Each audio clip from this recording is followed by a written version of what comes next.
Ассалаумалейкум, урматтуу кардарлар. Биз бүгүн Алтай шаарчасындабыз. Кичинекей болсо да сиздерге баягы обзор тарталы деп чечтик. Жумуш кандай жүрүп атат, канча техника негизи эле иштеп атат, ошолорду көргөзөлү деп чечтик. Мынакей, байкасаңыздар, азыр булар арматура дайындык көрүп атыптыр.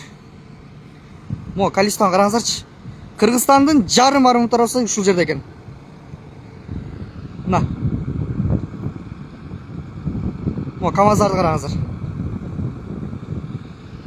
Бул баягы эң эле масштабный проект десек болот. Кыргызстан боюнча, Кыргызстандын тарыхында биринчи проекттерден болуп атат да, ушундай масштабныйчы. Андыктан ким алып калган болсо, чын жүрөктөн сиздерди куттуктайм.